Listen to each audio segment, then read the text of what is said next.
कहानी की शुरुआत में हम एशियाई के बीचों बीच में एक लाइफ बोट को देखते हैं जिसके ऊपर कुछ लोग मौजूद हैं। उनके चेहरे से साफ साफ पता चल रहा है कि उन्होंने कई दिनों से ना कुछ खाया है और ना ही कुछ पिया है, लेकिन इससे ज्यादा उन्हें किसी और चीज का डर है। पर ये क्या है, तो कहानी यहाँ से फ्लैशबैक में जाती है 1982 मैरीलैंड। जॉन नाम का एक आदमी जिसकी एक सेलिंग बोट है, वो अपनी गर्लफ्रेंड मैग के साथ सेलिंग करने आए हैं। पर उसी दौरान उसके पास ब्रैड नाम का आदमी आता है जो उनसे कहता है कि क्या मैं भी आप लोगों के साथ चल सकता हूँ सेलिंग करने, क्योंकि मेरा हमेशा से एक सपना है। दरअसल सेलिंग एक तरह का स्पोर्ट होता है जिसमें छोटी छोटी याच होती है जिनकी आपस में रेस होती है, और उसी रेस की प्रैक्टिस के लिए आज ये लोग जा रहे हैं। अब मैग जॉन को कन्विंस कर लेती है उसे ले जाने के लिए, तो वो उसे भी अपने साथ रख लेता है, जिसके बाद वो तीनों निकल जाते हैं। उसी रात हम दो और लोगों को भी देखते हैं जो पहले से ही बोट पर मौजूद थे,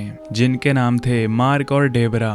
सब लोग खाना खा ही रहे होते हैं कि मार्क कहता है कि आते टाइम हम लोग बोट को स्पॉटलाइन पोर्ट से लेकर जाएंगे, वहाँ मेरी गर्लफ्रेंड है, मैं उसे भी साथ लाना चाहता हूँ। लेकिन जॉन मना कर देता है कि उस साइड सोमालियन जहाज होते हैं जो इन्हें पकड़ भी सकते हैं, और साथ में इन्हें वहाँ बड़ी बड़ी लहरों का सामना भी करना पड़ सकता है, इसलिए वो वहाँ नहीं जाएगा। अब इस बात से उन दोनों में लड़ाई भी हो जाती है, पर डेबरा हंसने लगती है क्योंकि मार्क एक भी सेकंड अपनी गर्लफ्रेंड के बिना नहीं रह पाता।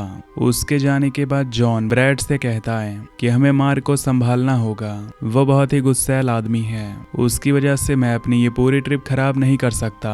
अब इसके बाद ब्रैड जहाज के ऊपर वाले हिस्से में चला जाता है और वहीं कुछ देर खड़ा रहता है, लेकिन कुछ समय बाद उसे तेज हवाएं महसूस होती हैं। तब उसकी नजर जहाज के ऊपर लगे विंड मीटर पर पड़ती है जो तेजी से मूव कर रहा था, जिससे वो समझ जाता है कि जरूर कोई बड़ा तूफान आने वाला है। वहीं दूसरी तरफ हम उस कोस्ट गार्ड को देखते हैं जिन्हें खबर मिलना शुरू हो गई थी कि उनकी तरफ एक बड़ा तूफान आने वाला है, लेकिन अभी तक जॉन और उसकी टीम को इस बारे में पता नहीं चल पाया था। अब अंधेरा हो जाता है और अब धीरे धीरे बारिश अपनी रफ्तार तेज कर लेती है। जॉन नीचे आकर मार्क से होश में रहने को कहता है ताकि अगर कोई वार्निंग रेडियो पर आए तो वो उसे बता सके, लेकिन वो इतने नशे में होता है कि उसे बातें समझ ही नहीं आती, जिस वजह से जॉन ऊपर चला जाता है जहां भी उसकी टीम के और लोग जैसे तैसे करके जहाज को संभालने में लगे हुए थे, क्योंकि तूफान की हवा से वो बहुत ही तेजी से हिले जा रही थी। दूसरी ओर कोस्ट गार्ड अब उस एरिया में जो भी बोट या शिप मौजूद थी उन्हें वार्निंग देना शुरू कर देते हैं, लेकिन जब इनके वीडियो में ये वार्निंग आती है तो मार्क सो रहा था, जिस वजह से वो सुन नहीं पाता।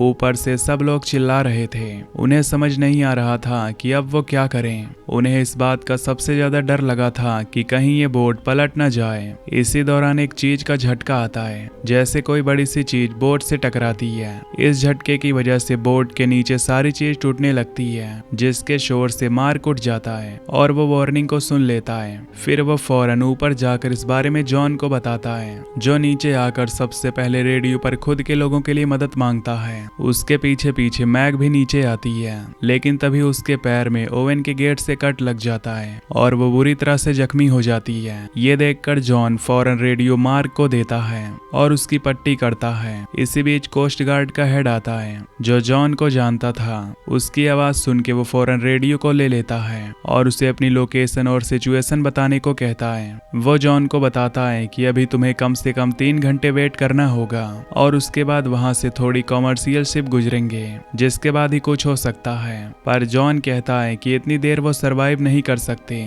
तो गार्ड कहता है कि ठीक है, रुको मैं कुछ करता हूँ। इसके बाद वो फिर से गेट पर जाता है और बोट को संभालने की कोशिश करता है, लेकिन तभी एक बड़ी लहर आती है जिसके सामने उसकी बोट कुछ नहीं थी और कुछ ही देर में इनकी बोट उसमें समा जाती है। अगले पल हम देखते हैं कि जॉन की पूरी टीम पानी में होती है और उसकी बोट टूट चुकी थी। सब लोग पानी में अपनी जान बचाने के लिए एक दूसरे को हौसला दे रहे थे और तभी उस जहाज में रखी बोट उनकी तरफ आने लगती है, जिसे देखकर सब सब उसकी तरफ भागते हैं और जाकर उसे पकड़ लेते हैं। इस छोटी सी बोट से उन्हें थोड़ी राहत मिलती है, लेकिन यहाँ कोस्ट गार्ड वाला उन्हें कांटेक्ट करने की लगातार कोशिश करता है, क्योंकि उन्होंने अपना एक हेलीकॉप्टर इनकी बताई हुई लोकेशन पर भेज दिया था। लेकिन इन लोगों की बोट अब डूब चुकी थी और ना तो हेलीकॉप्टर को ये लोग देखते और ना ही कोस्ट गार्ड वाले इनसे कांटेक्ट कर पाते। अब उन्हें थोड़ा बहुत अंदाजा हो चुका था कि शायद वो सरवाइव नहीं कर पाएंगे, पर उन्हें क्या पता था कि वो सारे लोग अभी भी जिंदा हैं। अब इसी तरह से सुबह हो जाती है और सब अभी भी उसी लाइफ बोट को पकड़कर लटके हुए थे। लेकिन यहाँ हम देखते हैं कि मैक के पैरों में जो चोट लगी थी उसका खून अब समुद्र में बहता जा रहा था। उसके खारे पानी की वजह से उसे और भी दर्द होता जा रहा था। तो मार्क कहता है कि क्यों ना हम इस लाइफ बोट पर सिर्फ मैक को बैठा दें, जिससे उसे थोड़ा आराम मिल सके। लेकिन जॉन ऐसा करने से मना कर देता है, क्योंकि हवा बहुत ठंडी थी जिससे उसे और तकलीफ होगी, तो उसे पानी में ही रहने दो। तो जॉन लगातार मैक का हौसला बढ़ाता है। इसी दौरान डेबरा ब्रैड से कहती है कि तुम मुझे लात क्यों मार रहे हो, पर वो कहता है कि नहीं, मैंने ऐसा कुछ नहीं किया। अब जब वो नीचे जाकर देखती है तो वहां पर बहुत सारी शार्क्स घूम रही थी, जो मैक के खून को स्मेल करके यहाँ तक पहुंच गई थी। वो ये सब देखकर हड़बड़ी में उस बोट पर चढ़ना शुरू करते हैं, लेकिन इसी जल्दीबाजी में वो बोट पलट जाती है और अब उसे सीधा करने के लिए किसी न किसी को नीचे तो जाना ही पड़ेगा। लेकिन यहाँ कुछ होने से पहले ब्रैड इतना ज्यादा डरा हुआ था कि वो उल्टी बोट पर ही चढ़ जाता है। सब लोग उसे नीचे लाने की कोशिश करते हैं, क्योंकि ऐसे में बोट सीधा ही नहीं हो पाएगी, पर जैसे तैसे करके वो उसे नीचे लाते हैं और फिर बोट को सीधा करके सब लोग उस पर चढ़ जाते हैं। लेकिन तब तक बोट तक शार्क आ चुकी थी, जो मार्क को पकड़ने वाली होती है, लेकिन डेबरा उसे ऊपर खींच लेती है। अब इसके बाद सब लोग अपने चारों तरफ देखते हैं कि कहीं कोई शार्क तो नहीं है, पर किसी को कुछ भी दिखाई नहीं देता।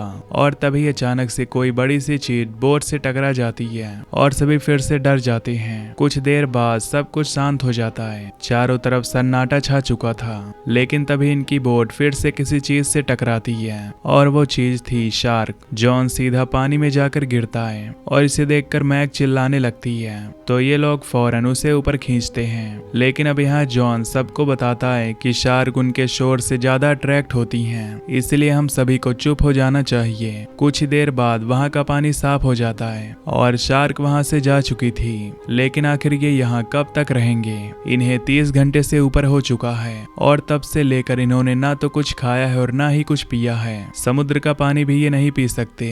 वहीं दूसरी तरफ कोस्ट गार्ड वाले अभी भी इन्हें ढूंढने के लिए लगे हुए हैं। वो अपने चॉपर बार बार उसी जगह पर भेजते हैं, लेकिन उन्हें वहाँ कोई भी नहीं मिलता, क्योंकि ये लोग अब वहाँ से बताए हुए लोकेशन से बहुत दूर आ चुके हैं। अब धीरे धीरे समय बीतने लगता है और इन्हें भूख लगना शुरू हो जाती है। वहीं मेग अपनी उस चोट से परेशान थी, जिसे देखते हुए जॉन अपनी बेल्ट को उसके पैर पर कसकर बांधने लगता है। लेकिन इससे मैक को बहुत दर्द होता है और वो बहुत तेज चिल्लाती है, जिससे कि शार्क उनकी तरफ फिर से आने लगती है और ये ब्रैड देख लेता है। और इतना सब कुछ होने के बाद वो थोड़ा पागल सा हो चुका था। उसके साथ ही इस बोट पर और भी लोग मौजूद थे, लेकिन सबसे ज्यादा वही डरा हुआ था। तो अब उस बेल्ट को छीनकर पानी में फेंक देता है ताकि मैक चिल्लाए ना। अब इस बात से जॉन गुस्से में आ जाता है और वो उसके सर को पानी में डाल देता है, जिसे देखकर शार्क उसकी तरफ आने लगती है और सही मौके पर मार्क उसे हटा लेता है। तब मार्क कहता है कि तुम पागल हो चुके हो, मैक पहले से ही मरने वाली है और इसे बचाने के चक्कर में तुम हम सभी को मारना चाहते हो। अब उसकी इस बात को सुनकर सारे लोग बहुत ही गुस्सा हो जाते हैं, क्योंकि उसे ऐसा नहीं कहना चाहिए था। सब लोग पहले से ही डरे हुए हैं। अब कुछ देर बाद अंधेरा हो जाता है और सब लोग सो जाते हैं, लेकिन जॉन को नींद ही नहीं आती। वो पूरी रात वहीं बैठकर गुजार देता है। जब सुबह होती है तो उसे थोड़ी दूर पर एक आइलैंड दिखता है, जिसे देखकर वो फौरन पानी में कूद जाता है और उसकी तरफ भागने लगता है। लेकिन थोड़ी दूर जाने के बाद जब वो पीछे मुड़कर देखता है तो वहाँ कुछ भी नहीं था। असल में ये उसका बस एक इल्यूजन था। वहाँ पर आइलैंड जैसी कोई चीज नहीं थी और ये तब होता है जब कोई पूरी रात जागते रहे और इसी दौरान उसके सारे दोस्त भी जाग जाते हैं। वो जब आसपास जॉन को नहीं देखते तो चिल्लाने लगते हैं। उनकी आवाजें जब जॉन सुनता है तो उन्हें ढूंढने लगता है, लेकिन वो उनसे काफी दूर आ चुका था। पर वो जैसे तैसे करके उनके पास आ जाता है, पर तभी वहाँ पर एक शार्क आ जाती है जो उसे अंदर खींच लेती है, लेकिन वो बच जाता है। अब वो बोट के बिल्कुल करीब आ चुका था। उसके दोस्त उसका हाथ भी पकड़ लेते हैं, पर तभी एक शार्क उसे अंदर खींच लेती है, लेकिन इस बार उसका खून ही बस ऊपर आता है, वो नहीं आता, जिसे देखकर सभी लोग समझ जाते हैं कि वो मारा जा चुका है। सबसे ज्यादा मैक को बुरा लगता है। पूरी रात सन्नाटा छा जाता है, क्योंकि जॉन को इस समुद्र के बारे में सबसे ज्यादा जानकारी थी और सबसे पहले वही मारा गया। अब इसी तरह से एक और रात गुजर जाती है, लेकिन जैसे जैसे समय बीत रहा था, ब्रैड पागल होता जा रहा था। वो उसी समुद्र का पानी पीने लगता है। सब लोग उसे ऐसा करने से मना करते हैं, लेकिन वो किसी की नहीं सुनता। पर आखिर में मार्क उसे शांत करके बोट पर बैठा देता है। अब उस रात वो अपने आप बिना किसी वजह से चिल्लाने लगता है, लेकिन इसमें उसकी कोई भी गलती नहीं, क्योंकि ऐसी सिचुएशन में दिमागी संतुलन खो सकता है। अब यहाँ भूख से बचने के लिए इन्हें समुद्र की मछलियां पकड़कर खा लेनी चाहिए, लेकिन इन्हें मछलियां पकड़ना भी नहीं आता। ये लोग बस खुद को और पैनिक कर रहे थे। खैर एक दिन ये सभी लोग ऐसे ही बैठे होते हैं, तभी ब्रैड अचानक से बोट पर खड़ा हो जाता है और तेजी से चिल्लाने लगता है ताकि वो शार्क उनकी तरफ आ जाए और उन्हें इस मुसीबत से आजादी मिल जाए। ये देखकर मैग रोने लगती है, क्योंकि उसे ऐसे नहीं मरना था। अब सभी लोग उसे शांत करते हैं, पर वो चुप होने का नाम ही नहीं ले रहा था और शोर को सुनकर 2-4 शार्क उनके पास भी आ चुकी थी। लेकिन आखिरी वक्त पर एक बार फिर मार्क उसे शांत कर देता है, पर यहाँ वो पूरी तरह से पागल हो चुका था। उसे कुछ भी समझ नहीं आ रहा कि वो क्या करे।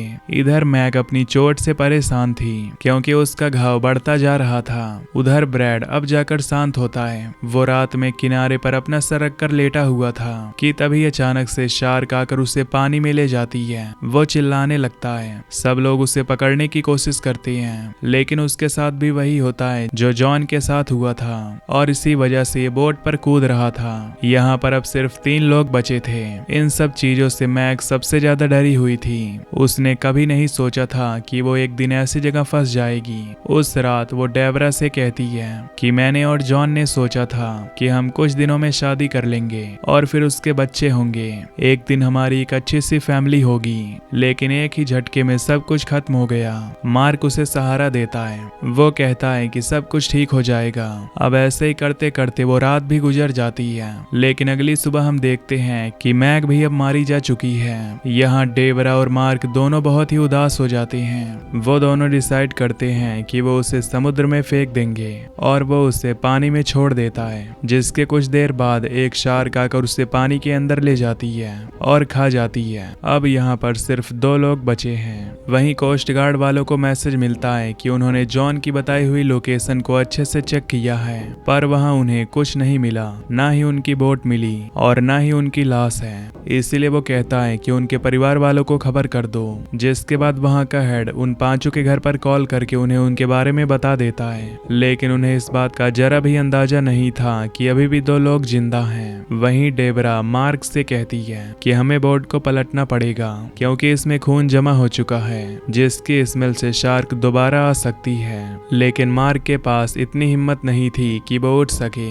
तो वो उसे हौसला देती है और कहती है कि अगर तुम जिंदा रहना चाहते हो तो हमें ये करना ही पड़ेगा।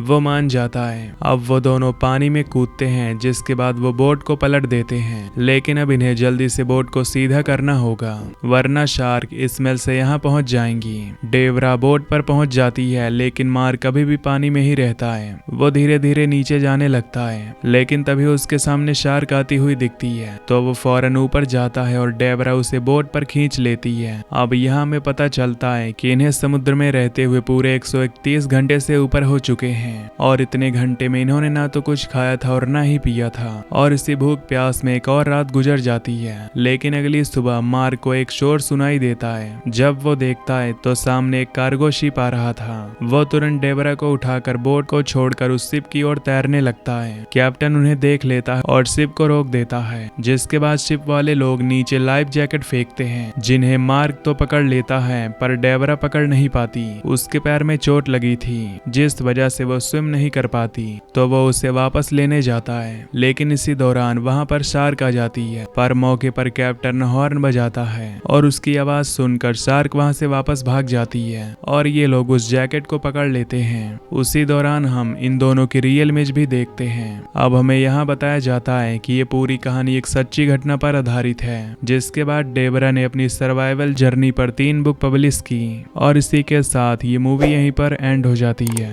तो दोस्तों, अगर आपको ये एक्सप्लेनेशन पसंद आई हो तो वीडियो को लाइक और चैनल को सब्सक्राइब कर देना। Till then take care, love you, bye bye.